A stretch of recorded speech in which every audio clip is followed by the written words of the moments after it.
there are a few issues you spoke about when they get older, there are certain skills they need to have to work in the workplace. Is there anything else you want to talk about when you have high-functioning autistics that need to be in jobs and don't want to lose those jobs? Well, I work in the meat industry, and in my industry, there's lots of 40 and 50-year-old Asperger people out there. They're not diagnosed. There's this one plant, they have a plant engineer who's Asperger's, all undiagnosed. They don't know they're Asperger's, and I don't plan to tell them.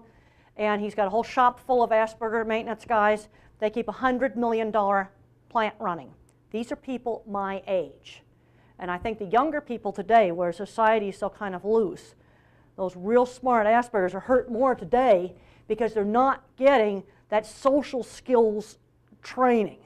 Table manners, don't tell the boss off, don't be rude, wash your clothes, don't be a pig, don't take all the food off the buffet, don't push in line, just having some manners.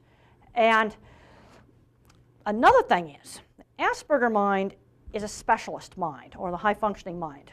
I've found there's 3 kinds of specialist minds. There is the visual thinking mind, like me.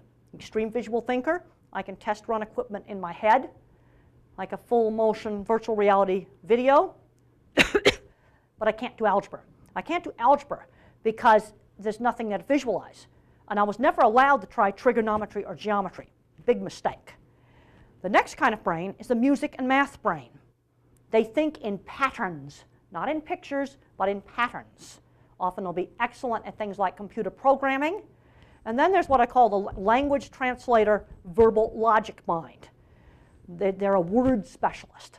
The thing about the autistic Asperger brain, it specializes. Because what research has shown is that there's problems with the white matter in the brain. These are the computer cables that link up the different departments in the brain. It's sort of like the different departments in a big office building. It's the interdepartmental links. And if you only have so many good computer cables, they tend to link up just in one place. So what we need to be doing is developing the talent area. Oftentimes in special ed, there's too much emphasis on deficits, not enough emphasis on developing the strength area. Because some of these Asperger and autistic, high-functioning autistic kids need to be in a gifted program in certain subjects. They may need special ed in another subject. I look at the high-functioning autistics and the Asperger kids, or grown-ups, that I see out in the workplace, that are out there, oftentimes undiagnosed. There's 2 big common denominators: developing the talent in their skill area and mentoring. And I had a great mentor in college, a great high school science teacher who took my fixation on cattle chutes and used that to motivate me in science. Okay, if the kid likes trains, teach reading with trains, teach math with trains, read about the history of the railroad, and then broaden that out. And we need to be working on getting them interested in skills other people want. I used to talk nonstop about cattle squeeze chutes. Well, people don't want that. But they do want designing cattle handling facilities. That's a skill that other people want. And since I acted weird to sell myself, I had to make a portfolio of my work. And I had to sell my portfolio, not me. Because a lot of these guys can't get through the normal job interview. And I have this little book, Developing Talents. They've got it on Amazon.com. If you can type my name into Amazon.com, you can find it. And it has a little section in there on how to make a portfolio. Don't send somebody a whole book full of stuff. Send just 4 or 5 pages of your best work. Pictures of artwork, writing, computer programs that you've done. If it's music, put it on a CD with a note. You can play this in the car stereo. You want to make it easy for the people to look at this. You want them to open it up and just go, wow. And that's how you sell yourself. That's how I sold jobs. The way I sold jobs, I had a portfolio of drawings and pictures of my completed jobs. And then another thing, and this gets into some controversy, is medication. I wouldn't be here today without antidepressants. I'm against giving a lot of powerful drugs to little kids. That I'm against.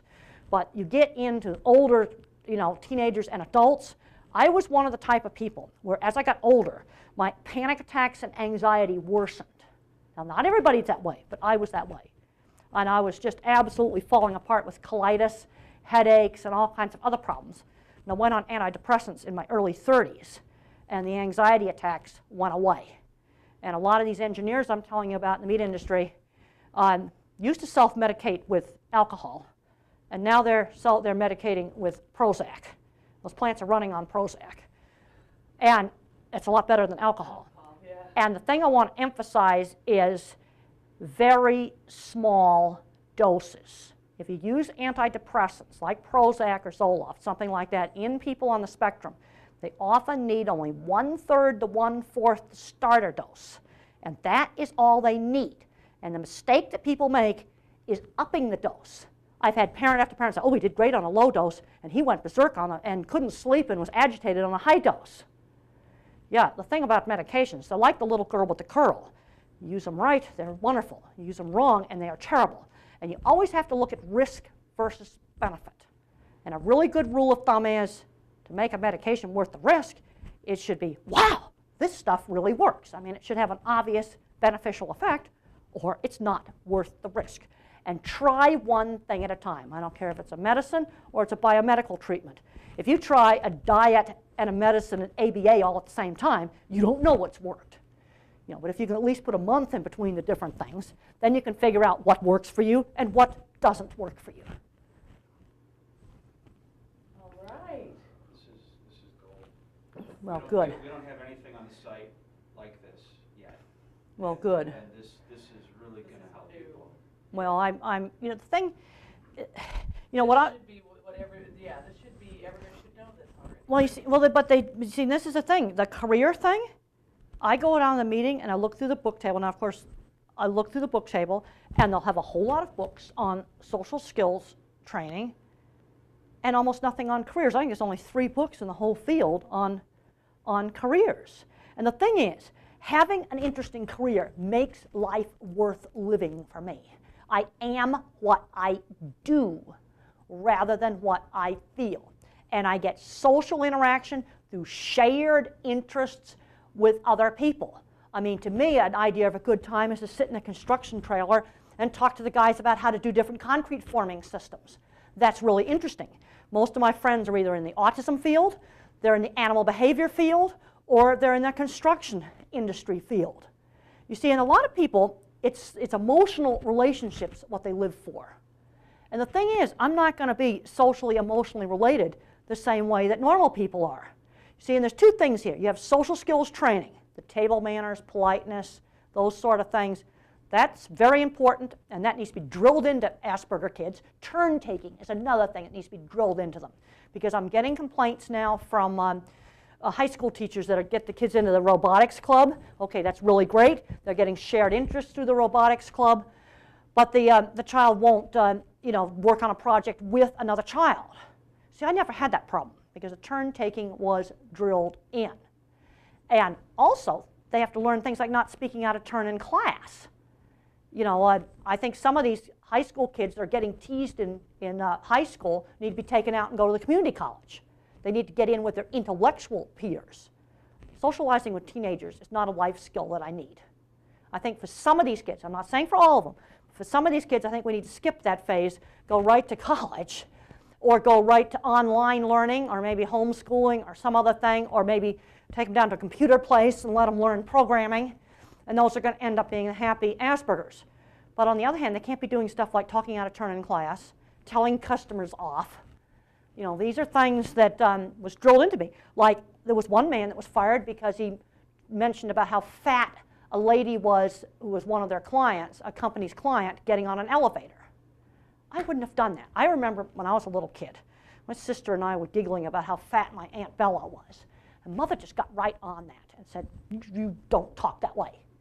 I mean, you know, talking about fat people at the supermarket was something you just don't do. And I was taught this from a very, very young age. And, you know, these are things that can, you know, cause you to lose your job. But again, emotional relatedness and social skills, 2 different things. And I think what's hard for some parents to understand is I'm not going to be emotionally related the same way that, you know, the normal person is. I've got to get my satisfaction in life through my career. I am what I do. I'll tell you the things that get me upset. I was very upset when the flood wrecked all the books in our library at the university because knowledge was being destroyed. I am what I do. And I talked to another person who was Asperger. And this lady was she writes computer manuals, and her husband works in the computer field. You know what their idea of romantic evening is? And I can totally relate to this. You go to really nice restaurants. I can tell you, I like fine dining. I like good food. I like wine. I like candles and all that stuff. But boy, I can sure relate to them when they want to have a romantic evening talking about computer data storage systems. Because that is just the most interesting thing. And on these really, really smart Aspergers, we need to get them into those things, because I'm seeing too many of them headed down a special ed route. And it's difficult for special educators, because they've got to go all the way from the nonverbal folks all the way up to somebody like Einstein. You know, this is the problem. You have such a range. It's like a little bit of autism, you get someone like Einstein. You know, there wouldn't be any TV cameras, there wouldn't be any internet if we didn't have people that were a little less social. Because after all, it wasn't the really social people that made the first stone spear. It was the Asperger-like caveman in the back of the cave chipping away at the rocks to make a stone spear, and everybody else is chit-chatting around the campfire.